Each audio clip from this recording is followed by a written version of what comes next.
I'm currently terrified to open this door because I haven't been in the greenhouse for a week. The irrigation system is set up, but I don't have an automatic watering system on it yet. So I'm terrified that all the things I was getting really excited about growing and germinating in here are probably going to be dead. Okay, let's go and see how bad it is.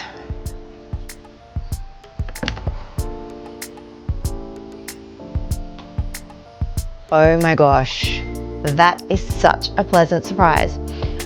Honestly, I was expecting these cucumbers to be dead, but they're still hanging on and they don't even look like they're struggling, so that's a really lovely surprise. In here, all the basil's doing pretty well.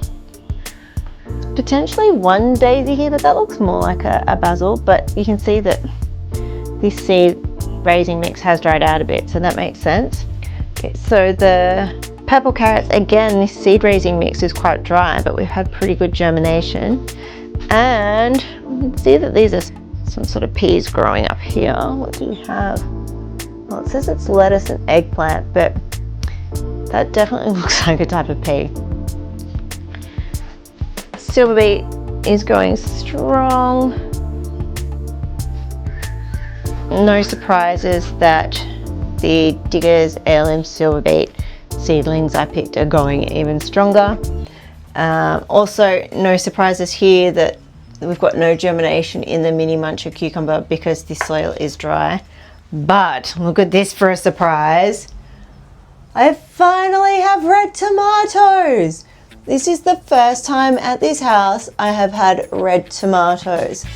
So no one has stolen them, despite the fact that I've just noticed that I have managed to leave the window open. So I'm really lucky that we haven't had a cheeky guest come in and help themselves to my tomatoes. Okay, so we've got some flowers over here. Can't remember what that was. Daisies, daisy flowers. I can't see any flower heads in here yet. And the sweet Elysium carpet of snow. There's no germination, but again, that's quite dry. Okay, I did get really excited that there was a strawberry flower in here, but that seems to have disappeared. I have more than likely had a visitor. Oh, hang on, I can see someone for the chickens here. So I won't touch the caterpillar because I am very sensitive to them, but there's a caterpillar helping itself to the chamomile. So it will have to be moved on. But all in all, this is a really lovely surprise. I thought everything was going to be in really bad condition. And look at these snow peas. This is a really nice surprise that these snow peas have germinated and they're growing so well, even though they've gotten a bit dry. I have planted snow peas because they're Livy's favourite, but she won't eat store-bought snow peas. She will only eat snow peas that I've grown, that she loves to pick herself and just eat before it's even inside. And occasionally she'll eat snow peas that I've gotten from the markets, but even then she needs to be convinced because she's a gourmet taste buds. So what I'm doing with these snow peas is just wrapping them around these trellises because they are a vine, they like to have something to climb up. So I might even put some more supports in here because the germination has been great. I was not expecting 100% germination, but that is what we've gotten. So I might have to find a bit of string or something for this little one, but for now, let's see if it'll go over there. No, it just wants to keep falling over. It's dehydrated. So I'm going to put the watering systems back on in here and see how everything bounces back. And tomorrow's job before I travel for work for the weekend is to get a tap timer so that we don't have this anxiety again. I was kind of putting off all day coming into here and I'm very pleasantly surprised. This could have been much worse. So this is a huge win for the greenhouse.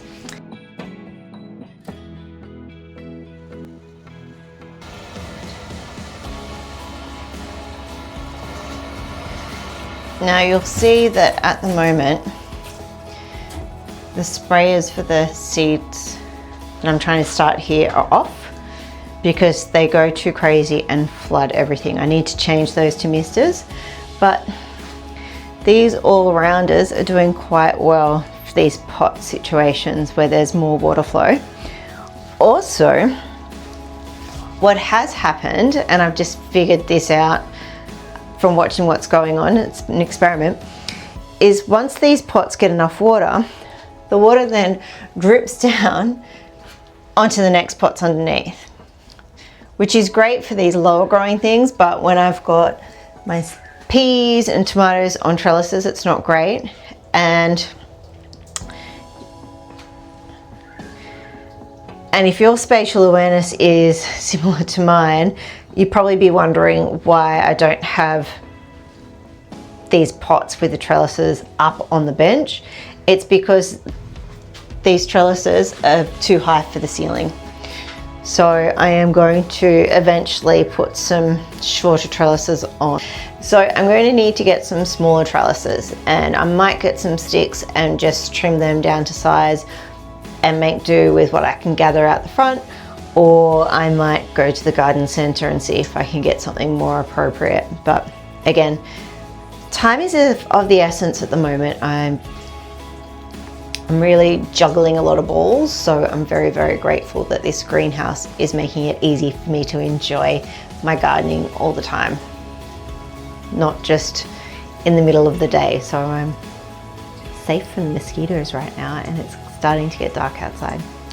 Okay, so let's see what happens if I turn this nozzle on a little bit. So we start to get a little bit of water here, but I also don't want to be getting the leaves of these cucumbers too wet, because that can create a little bit of a growth, like a rot. And then this one, which I thought was going to be the better option, just floods that tray out straight away. So I'll leave it on there for a moment, and then I will do a switcheroony. Don't think I can switcheroony these with one hand. Let's see. Oh, possibly. I need a little undershelf here. Okay.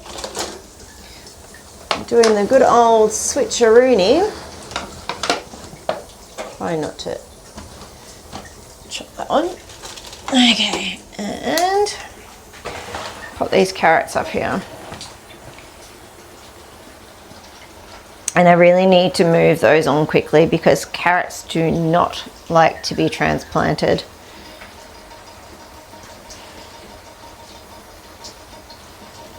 Okay, if you can do that tap, tap, tap, tap, tap, tap, tap, so the water is dripping from that flower pot. And then I'm collecting it in the watering can. And then I just simply use that water to look after the snow peas. And then next will be the tomatoes. Tomatoes do like to be quite dry.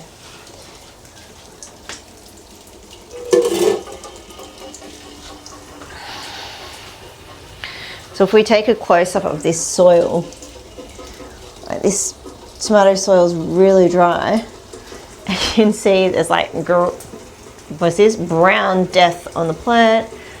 The caterpillars have really destroyed the leaves. And then the tomatoes, well, if we have a close look here, something's had a little bit of something on there. But the tomatoes are thriving from the neglect. I'm not quite sure what's going on in there. There is, I think that might be some caterpillars in there. I've not seen that situation before. So the foodie in me wants to get rid of whatever that is. I think it's caterpillars in the tomatoes. But the scientist in me wants to leave it and see what comes out of there. So we'll see how torn I am. I might try and harvest some of the other tomatoes so we don't lose all of them. But it is now getting dark in here and I don't have lights, so I guess it's time to put the camera away.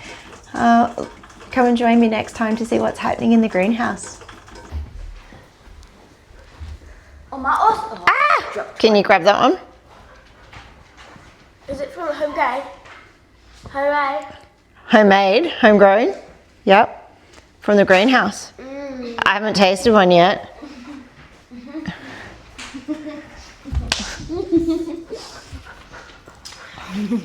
What do they taste? Oh, we need that off. What do they taste like? Yum, yum, yum. Mikey, would you like a greenhouse homegrown tomato?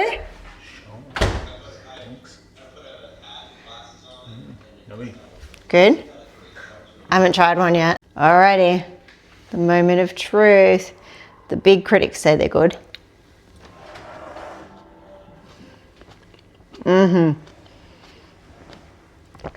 So good. So worth it. Winning!